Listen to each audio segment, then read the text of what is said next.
For example, if we're being able to have a conversation with somebody and being able to actually listen to what they're saying without having the need to agree with them. Right. Okay. Or without, preparing what you're going to answer or what you're going to say. If you truly listen, I don't think you ever run out of a conversation, because whatever you tell me, if I'm listening to you, Wow. I can 100% engage in a follow-up question or comment, and especially I think you learn the most from stories that are the furthest away from you, or people who are different from you, or maybe even hearing about other perspectives or points of view that may or may not be controversial to you. But so the only way I can really do that is if I enter the conversation deciding to separate listening from agreeing. Hi, my name is Ivana De Maria. I am an actress, producer, and the founder of Storyplace. And on today's episode of Ever Forward Radio, we talk about the power of stories and my experience being reborn. 3, 2, 1.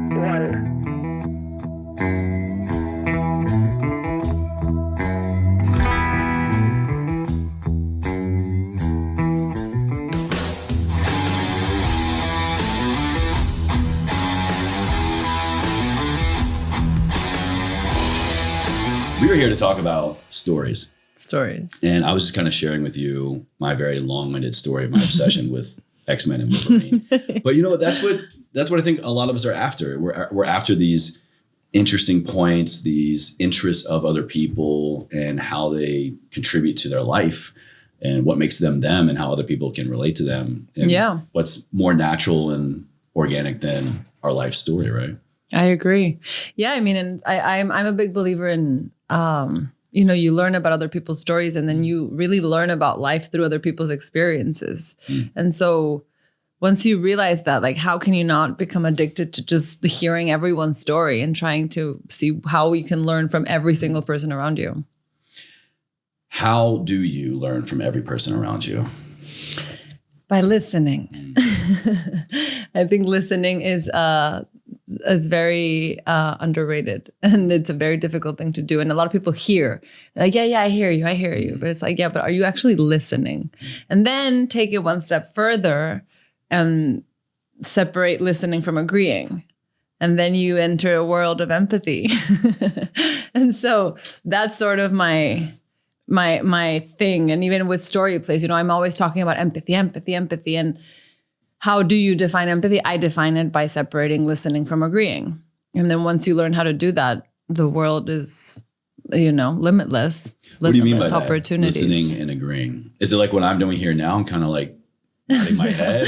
No, for example, if we're being able to have a conversation with somebody and being able to actually listen to what they're saying without having the need to agree with them. Right. Okay. Or without, preparing what you're going to answer or what you're going to say. If you truly listen, I don't think you ever run out of a conversation, because whatever you tell me, if I'm listening to you, I can 100% engage in a follow-up question or comment, and especially I think you learn the most from stories that are the furthest away from you, or people who are different from you, or maybe even hearing about other perspectives or points of view that may or may not be controversial to you.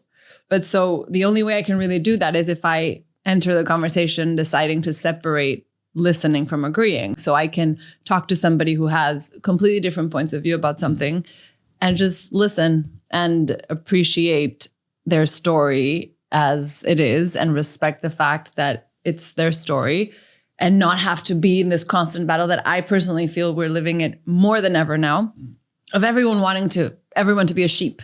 Like, everyone think the same and nobody have different opinions, and not appreciating that, diversity in perspectives.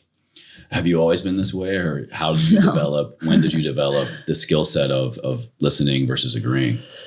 I think I try to practice it every day, and sometimes doesn't work out.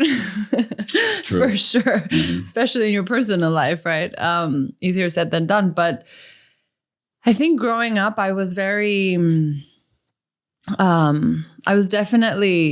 think people always had a very different idea of my life or my stories to what it was actually happening in my life and how I was actually feeling or what I was actually living. It was a lot about perceptions and just, the outsider sort of view of my life.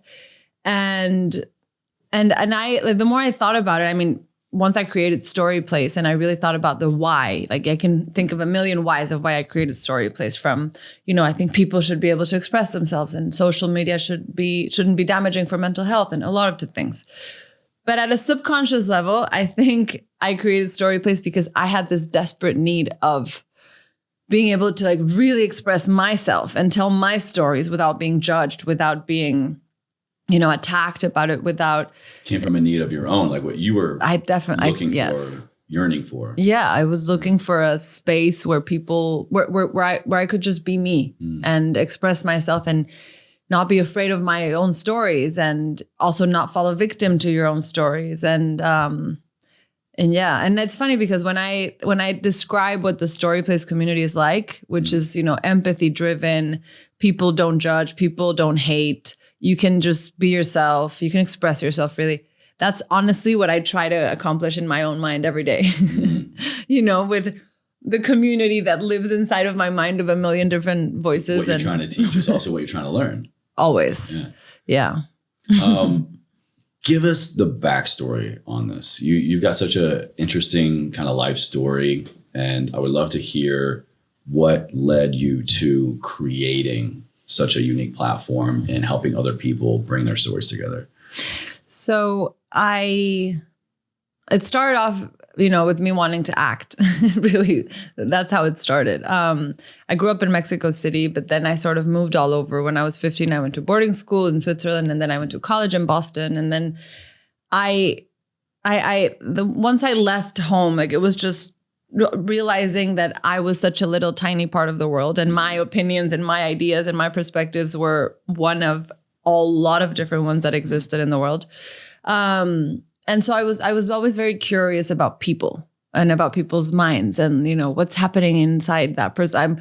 I don't know if I see somebody walking down the street, I'm like, where are they going? But where are they coming from? What are they thinking about? And very curious always about what's going on. And so I think that is what led me initially to want to explore that concept of people's minds and stories and how different we all are. And the first approach to that was acting, which seems sort of natural, right? Because you get really to tap into other people. You get to go into, put yourself in somebody else's shoes and truly like live the experience with each character. And when I started acting, I had this idea that, it's like if you have this dark wall in front of you, and this dark wall is the world. And then you take a flashlight and you light it up, and that flashlight creates a circle of light. And that little circle of light in this huge dark wall is your perspective on life or on the world. Beautiful analogy. And then the rest of the wall is the rest of the world, right? And so with every character I would do, or every opportunity to act something different, it was like taking another flashlight. So it was like another circle of light and another one. And so I remember thinking, how cool would it be to eventually have this entire wall lit up, so much so that you don't have space to judge anymore. And so that was sort of always my goal. And I actually think I do that a lot with Storyplace, and I still do that. It's just different ways of approaching this wall, right? And so started off acting. And then for me, it was always about the stories. So, and this industry is very tough, and it is very, and it's very chicken and the egg. So like you need an agent to believe in you, but they won't believe in you if you haven't worked, but you can't work if you don't have an agent. So it was like, what? So in this game of going insane, I decided to go look for stories instead of looking for agents. And so I was like, okay, well, where do I find stories? Like, I want to take these stories, take them to the screen. I started doing that with short films that I was writing. And then I just wanted real people's stories. And so I would travel a lot, and I would sit down with strangers, and the more remote the place was, the more I loved hearing these people's stories. And then suddenly you find yourself listening to somebody's story that changes your life. And you're like, oh my God, I can't believe this story just changed my life. In such a surprising way too, usually. Very, for me, unexpected, surprising. And then I remember thinking, what are the chances that somebody else in the world is going to hear this person's story? And then people need to know. Yeah. The people need to know. Yeah. I mean, yes. And then with that, the follow-up thought that kept me up at night was, how many stories go untold? in the world? Like how many people just die and they never share their stories? And so I wanted to find a way to just not have that happen. I like that. Yeah. And so that's how I sort of reverse engineered it. I don't know how. And then came to the conclusion that I was like, well, I can't find this space that I'm looking for, so I'm going to create it. And I was like, well, app seems like the obvious choice because we are living in this time. So I guess it'll be an app. And then from there, I just started figuring out how to do it, what it would look like, all of the other steps. And had no idea what I was getting myself into. Spoken like a true creative, a true artist. Ask anybody and they'll say, I had no idea what I was doing. Still probably have no idea what I'm doing, but I keep showing up to do the thing. I love that. I'll take it. I'll let you co-sign on that as long as I get the X-Men credit. You know what that's happening. That's for sure. neither here nor there. I love to hear that you are kind of like a child of the world. For me, travel across the world, across the country, hell, just working out of a different coffee house sometimes, driving to work a different way, traveling outside of my norm, my comfort zone has pretty much always stimulated something in me internally to kind of learn more about my own story, or at least has put me in proximity like you to talk to somebody that I probably never would have before. What can you kind of maybe trace back to being a unique contributing factor from your travels, from studying over in Switzerland to coming back to the States and Boston? Like, how did that travel influence your story, and what unique appreciation for other people's story did you get because of that? Wow. Well, I mean, I think traveling just opens your eyes to, like I said, like how you are, you know, well, at least I grew up thinking that I was like, you know, my world was like all of it and the center of everything. And the only way to do something was the way you were raised to do it. And the people who you surround yourself, like all of these things that just limit you so much. And once I and especially I grew up in Mexico City in a very Stepford Wivesy area. Interesting. Okay. And so it was very close-minded, very. And so when I left, I remember just once I understood that there were endless possibilities of how to do things, and there were so many different perspectives and ways and thoughts and traditions, and I think recently, just now, I started realizing, wait, you can choose? Like you can choose the way you live? Ain't that some shit? Yeah. Like what? Been there. And it's mind blowing. And it's also easier said than done. But just realizing that you have the choice of how you want to live, who you want to love, how you want to love. How you want to love yourself. Yeah. I mean, what kind of life do you want to have? What kind of, you know? And so I think that's what it did to me a lot. And it also made me appreciate just how much more I had to learn. It was just this concept of never-ending learning. It's and the most then affirming and humbling thing at the same time. Yeah. Yeah. And then learning languages. I got obsessed with languages for a while. And which do you speak? English, French, Italian, Spanish, and I started learning Russian. And then I stopped. Ты говоришь по-русски? No. Еще no? No. Я немного понимаю. Ты понимала, о чем я говорил? What is that? Did you understand me? Oh. I might have butchered that. Я говорю по-русски. Немного. Отлично, дорогая, отлично. But I love Russian. I love the language. And so I wanted to learn. Basically, my goal was like, I'm going to learn 10 languages by the time I'm 30. I just turned 30 and I didn't learn 10 languages, but I definitely appreciate languages very much so. And so I don't know. I kept always wanting to learn more about the world and about people. And the more I did that, the more I learned about myself always. And so I think that was a really long way of saying. No, that was great. And I want to piggyback off of the language stuff actually, because I can relate. I speak Russian. I tried to learn Spanish in high school, butchered it. Latin. I blame Spanish teachers for that. Everyone tells me that. You know, it's funny point. Miss Clark, if you're watching, I doubt you are. Nothing against you, but I will say this. The method in which we learn a language, I think, makes or break you. The way that I was taught Spanish was learn these words, learn the conjugation, like kind of repeat these phrases kind of thing. Whereas I was in the military, is where I learned Russian. And the way I was taught Russian there was total immersion. Day one by native speakers. I walk in and I've got just this babushka yelling at me in Russian. I have no idea what the hell's going on, but you're living it, breathing it, eating it. Like we would cook, we would learn culture, we would learn history, like everything through the native tongue. And it really gave me a deeper appreciation of these other people because I could understand them literally in their language.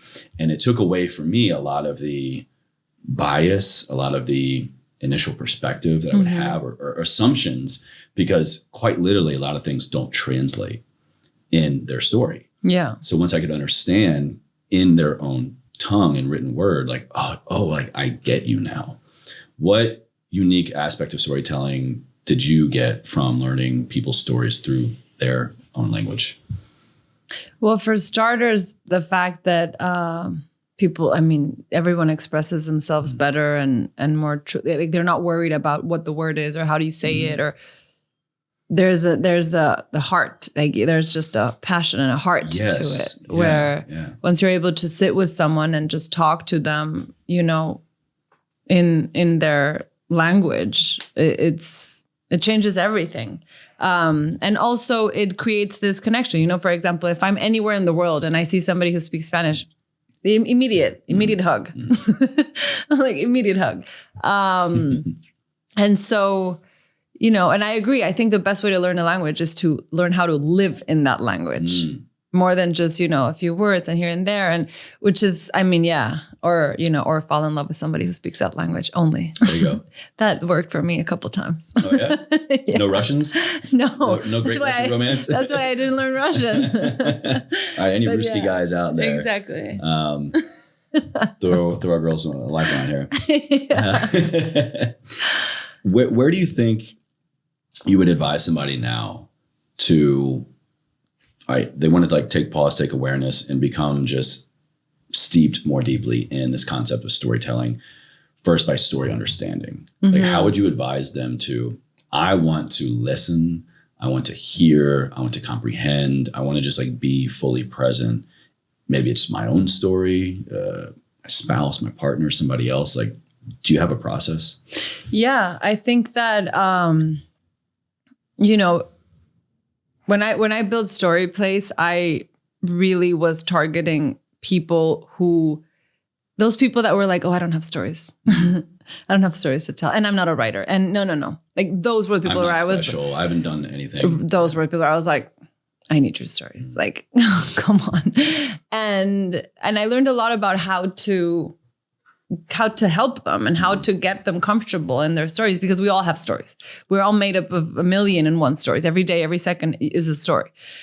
And so, but then, you know, if you go to somebody and you say, what's your story? It's like the most intimidating question in the entire planet Earth, because, you know, you think, oh my God, that one story, what's my one story that encompasses everything that I've been, everything I am, and everything I want to be, all in one. And, you know, and it's like, okay, what if you just say, tell me a story? And they're like, oh, any story? And then you go more specific, or you go, you know, tell me a story about your dad. And then you just start, you know, or tell me a story about a moment in your life when you thought whatever. And then just it flows, right?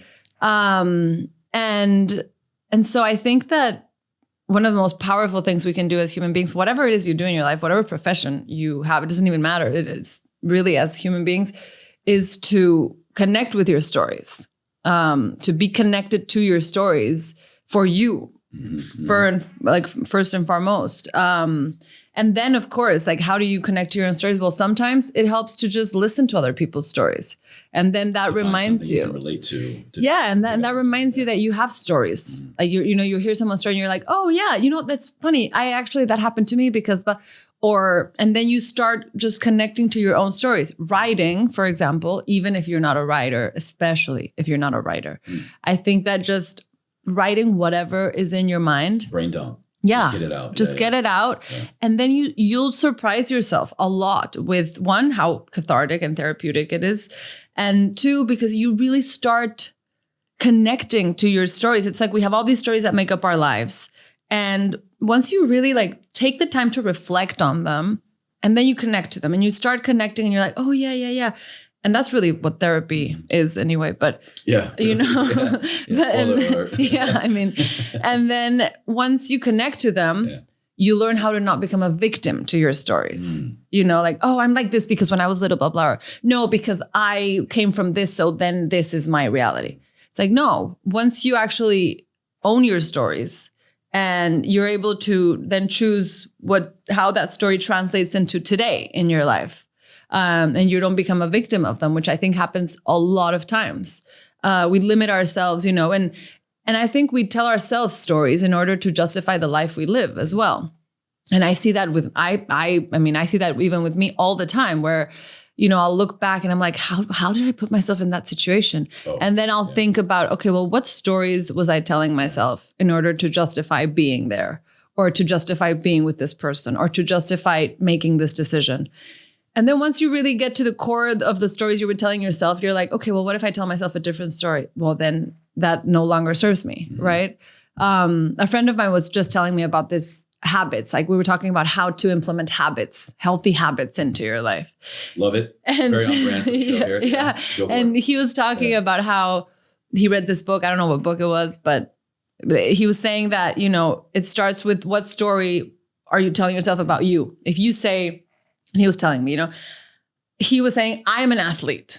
And he doesn't work in sports. He doesn't do it for a living. He works in tech, like it has nothing to do. But he was like, I'm telling myself, my story is I am an athlete. And therefore, I have to work out every day because it makes sense. It doesn't make sense for an athlete to not be fit. That's what an athlete does. And so you have these like narratives that you establish for yourself. And then the habits, the rest makes sense or doesn't based on those narratives that you tell yourself.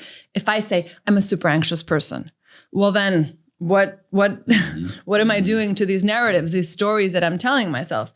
If I say, you know, oh, I don't know, I'm very loyal, then what does a loyal person do? How do they treat other people? How do they act in certain? So I really think it's like finding those core stories that we're telling ourselves can have a ripple effect on our lives that we don't even realize necessarily. I have a take on that. I'm curious your feedback on. And I can't take credit for this. I forget who told me this, but that example of I'm an anxious person or I'm an athlete.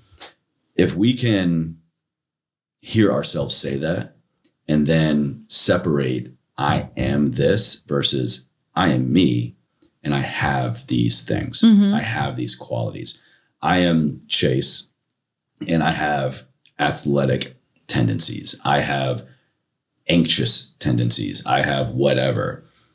That it really does help kind of get to your root story, I think, quicker, or at least just kind of help separate maybe an identity that we have that maybe we don't like, or an identity that was cast upon us because, oh, you're the tall kid. So like, you're of course going to be the athlete. You're going to be the sports. You're the birthmark hair girl. So of course you're going to be Rogue and X-Men, you know, all these kind of things. So I guess what I'm trying to ask is that the ultimate kind of success when we're getting to understand, to then retell our story, is to be able to separate who I am versus just characteristics that I have. I love that. I completely agree with that. I think that's such a difficult and important thing to do. Separating, I don't even know what I would call it, but this happened to me very recently in the last year of my life, maybe. A lot of things started happening in my life, a lot of changes, a lot of movement. And then suddenly I started having this feeling as if I was watching myself in a movie theater all day.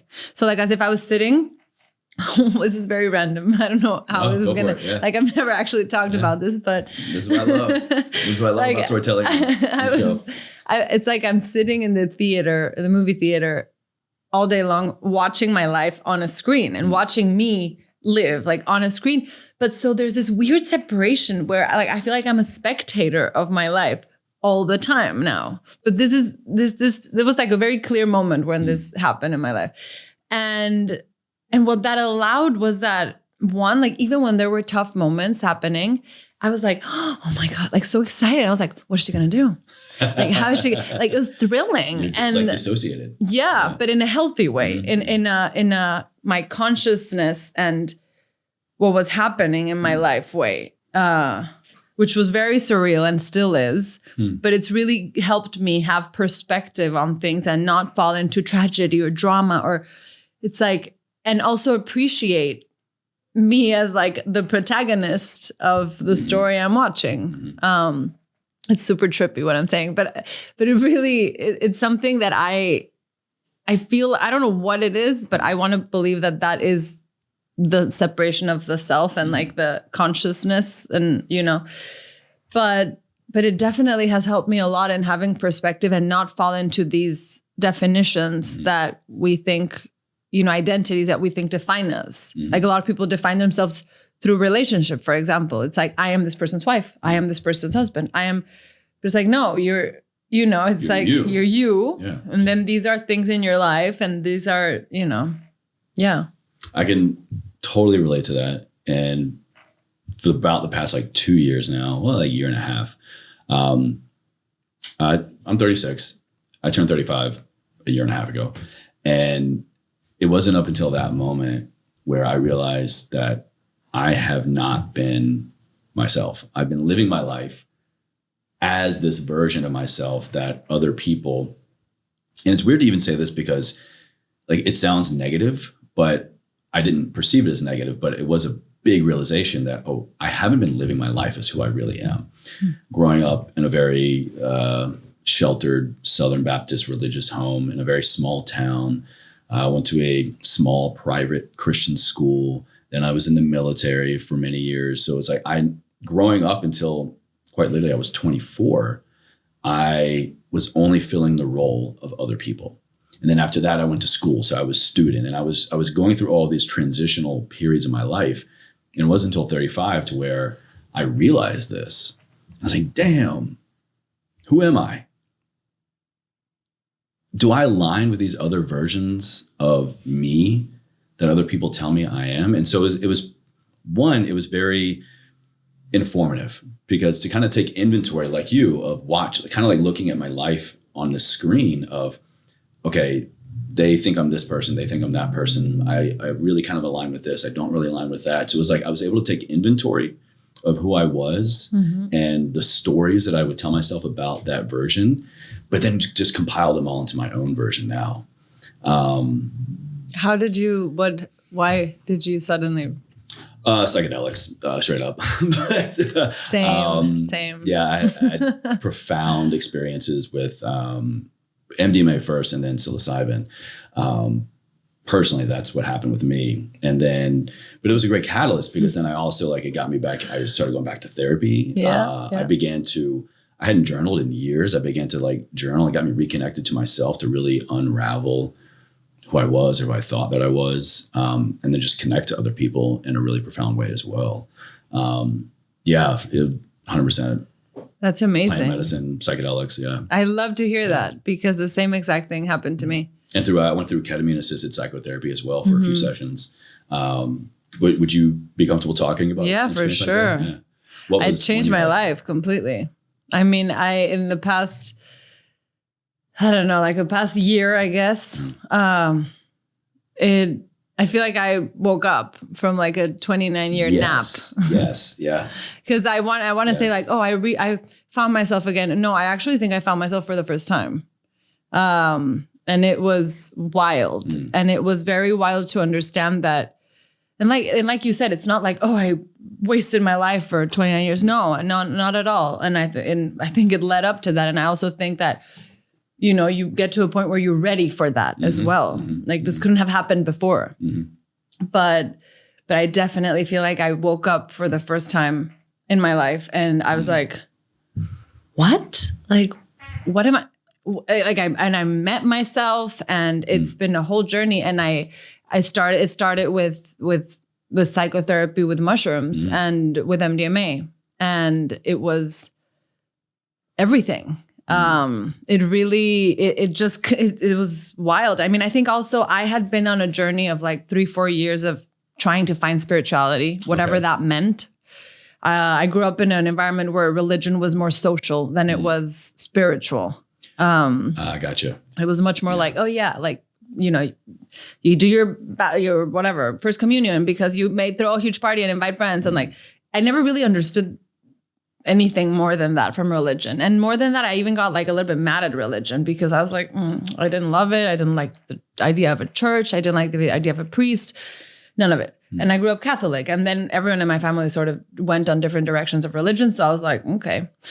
And then I got to a point where I found myself needing to believe in something. And I didn't know what that meant. And I didn't know, I just knew I needed spirituality, but not religious spirituality. Was it like you began to question other forms, other beliefs in your life? And so then it kind of led you to, well, if I'm not sure what I believe over here, then what do I believe? Yeah, it was a little bit like I realized that I was going to go insane if I didn't believe in something.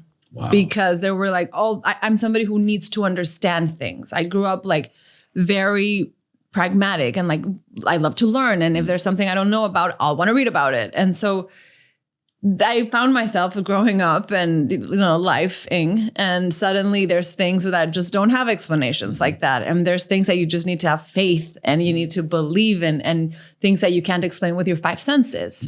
And so I realized that I needed to believe in something that I could sort of put those things in because otherwise I was going to drive myself insane. Yeah. And I didn't know what that meant. So I started reading about a lot of things, Buddhism, science of mind, like whatever I could read about, and taking sort of things here and there. I remember I read this one book called Conversations with God, which changed my life. And it is Conversations with God. Okay, by Neil Donald Walsh. Okay. And it's like the most unreligious book, but it's just beautiful. But so I read that book and it blew my mind. And I was like, and then I started reading about the soul. And then I was like, okay, well, I don't even know how I was guiding myself. But then I started reading a lot about death. And death As was, one does. Yeah, I mean, death was something that I realized I never thought about. Like, but I was so scared of it, but I never thought about it because it was like a taboo. Like, you don't think about that, don't talk about death. And then when I started actually reading about it, the more I read about death, the more I learned about life. And so I was like, okay, like, and then death became the most like unscary thing ever.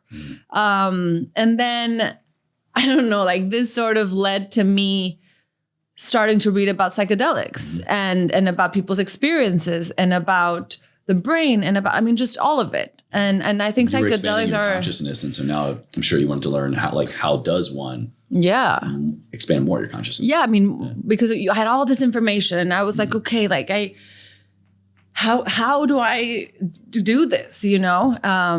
And so I started reading a lot about that, and then about different kinds of therapies and documentaries about how they used to do it in like the 70s or whatever. And then, so that led me to, and once you want to learn about it, it's everywhere. Yeah. And everyone you talk to. And it's been there the whole time. Oh, the whole time. Well, I've been missing this. Yeah. And so that's what led me to starting to work on myself with psychedelics. And it's funny because to me, psychedelics was never something that's so in social aspects I appreciated. It made me very nervous, very anxious.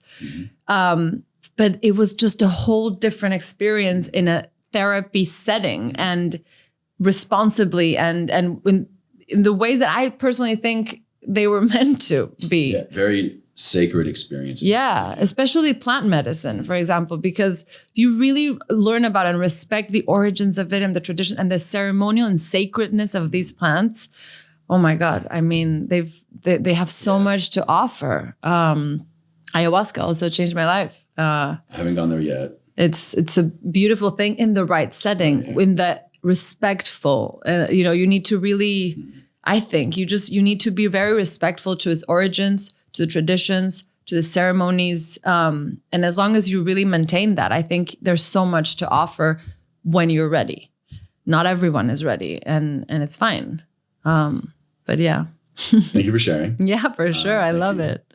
What story are you writing right now for yourself? Oh, Or maybe what story are you discovering about yourself right now? oh, it's a beautiful, beautiful story.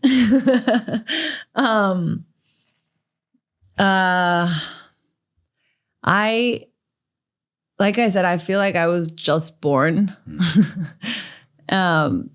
Say that again. I feel like I was just born. Damn. But I was born with all this knowledge. And I actually, this was one of the sort of, well, two of the things that I got the most out of my experiences with mushrooms. One of them was this moment where I'm very visual. And so there was this moment where I like saw as if it was like a, just in the middle of nothing, like a brand new planet. And then I was just like dropped in it. And I was like, okay. And I understood that it was entirely like I was just born, but I was born this age with this face, with this body, with this knowledge, but nothing else. I wasn't tied to a language. I wasn't tied to a family. I wasn't tied to a country. I wasn't tied to culture. I wasn't tied to any belief, nothing. It was like everything else was entirely brand new and reset. Wow. And so, and I kept hearing this question, like, what do you want? Like, where do you want to live? You can choose whatever. Like, who do you want to be? What do you want to do for a living? What kind of friends do you want to have? What kind of people do you want to surround yourself with? And it was just all these questions about essentially, what do you want? And I realized I had never in 30 years asked myself, what do I want? Like truthfully, without thinking of any other thing. What do I want? And I think that's the story that I'm writing now, because I keep asking myself that every day now. It's like I discovered that I have the chance to actually ask myself that question every day. And that's changed my life. Which, like, the beauty of that is, again, thank you for sharing. The beauty of that is we can ask ourselves that question every day, right here, right now. Yeah. Like, just the fact, this is why I'm so grateful for people sharing their stories about their experiences, because by you just sharing that, someone can hear that and like they can just know that like there's their permission slip. Maybe going down that path of therapy, plant medicine, whatever, is not for them, but to hear your story of how you got there and the impact it's having on your life now, to be in charge of writing your story for the first time, you don't need anything special to do that. Nothing. You need just to nothing. connect with somebody who has. Yeah. You can do it too. Yeah. Damn. I got a fun story I'll tell you about my second ketamine journey. Okay. With that very similar experience. But I want to be mindful of our time here and kind of get to my final question with you. You have to stay tuned for part 2, everybody. Yeah, for sure. The whole aspect of living a life ever forward is just this. It's connecting with other people to learn their story, to get better connected to our story, to move forward in life in just one way. How do you define that? When you hear those 2 words, ever forward, what does that mean to you here today? Oh my God. For me, that means living honestly, and present, being present and being honest. I think if you have those 2 elements and those 2 things, and they're so hard, and I mean honest with yourself, like first and foremost, your relationship with yourself, I think, is the most important relationship. And so being present and being honest, those are like the 2 things that for me mean that. I think if we learned how to, or just practice presence more in listening to other people, listening to ourselves, I think the byproduct is honesty. Yeah. Because if you're truly present, what is more honest than that? What is more true and real than just being nowhere else but right here, right now, with yourself, with another person, whatever you're doing? Like, truth comes from being present. I agree completely. I appreciate your interpretation of that. I always appreciate my guest interpretation. And it comes from, the whole story of me and why I'm here, and the whole premise and the story behind the show is those words were how my father lived his life. That was the story he was writing up until literally his last breaths in 2005. Wow. Just living his truth, living his story, and then helping kind of pass back or pass on the story of ever forward to what I'm doing here today. So like, this is just a continuation of a story. This is not my story. I'm just part of a bigger story here with it. And now you get to be a part of it as well. So thank you. Thank you. What an honor. Yeah. Your dad sounds great. He was a pretty cool dude. Yeah. Pretty cool dude. Yeah. Equally as obsessed with Wolverine and X-Men as me. Of course. I knew that was the origin story of that story. That's the Chase Tuning Wolverine origin story. Yeah. I love that. Well, Ivana, thank you so much for being here. Thank you. This is great. I do hope there's a part 2. Absolutely. I would love to. I feel like there has to be now. Yeah. The whole concept of I was born. And yeah. There's a lot more stories there. Amazing.